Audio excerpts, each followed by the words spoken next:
In the 9th century, the subcontinent was a fractured mosaic of competing regional kingdoms. The south was wide open for a new power. From this relative obscurity emerged a ruler named Vijayalaya.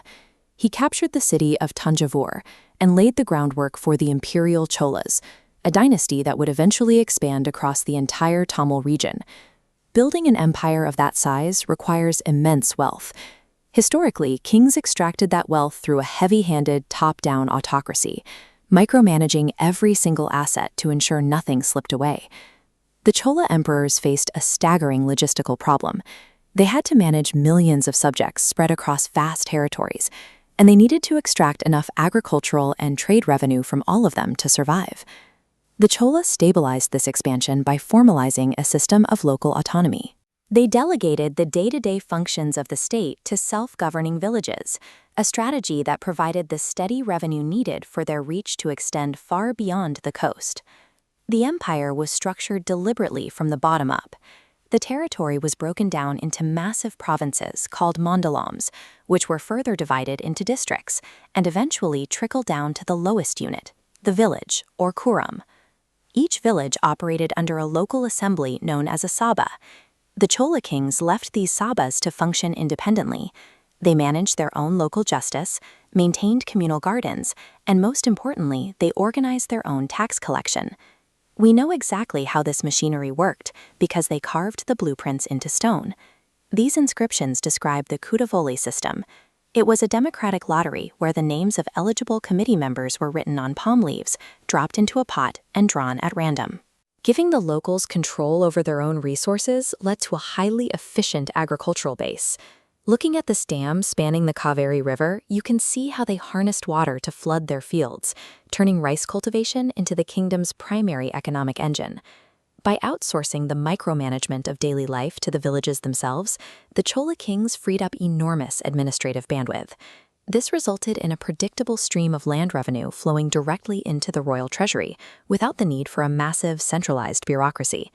Rulers like Rajaraja I used that steady local income to map their empire. They conducted massive land surveys, classifying plots based on fertility and irrigation to establish a predictable tax system. They took that centralized wealth and converted it into military force. Specifically, they constructed the most powerful naval fleet in medieval Indian history. Under Rajendra I, Chinla armies marched north, carving a path to Bengal to bring Ganges water back south. But their most significant move happened across the water. The Chola navy struck the Srivijaya Empire in Southeast Asia, securing critical maritime choke points. By securing the sea, they protected merchant guilds like the Manigramam and Ayavole. This allowed the Cholas to dominate the trade routes connecting Arabia to China. The military apparatus functioned as the security for a maritime monopoly, turning spices, textiles, and ivory into immense imperial profit. The profits flowing in from these international merchant guilds were channeled directly into monumental cultural and religious projects. This period saw a shift toward massive, permanent stone monuments. This is the Brihadisvara temple, built by Rajaraja I, defined by its granite construction and a central tower rising over 200 feet. As the empire matured, so did their stonework. Later Chola rulers incorporated softer stone into their structures, allowing for highly intricate carvings of chariot wheels and animals at the base of their pavilions. Their mastery extended into metalwork as well.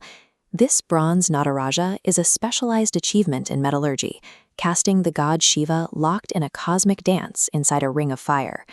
These massive temples and bronzes were permanent, physical displays of the wealth made possible by their administrative efficiency. By the 13th century, the Chola machine began to break down. Exhausting, continuous wars with rival dynasties like the Pandyas and Hoysalas rapidly drained their resources. At the top, a string of less capable successors lost their grip on central authority. The very provinces and districts that had been empowered to manage themselves realized they no longer required a central monarch and became independent. The political structure collapsed, but the stone remained. This early photograph of their temple complexes shows how their architectural footprint easily outlasted their political power. The imperial Cholas proved that an empire could dominate maritime trade and project force across thousands of miles. They did this not by imposing absolute central tyranny, but by building their state on a foundation of organized, self-governing local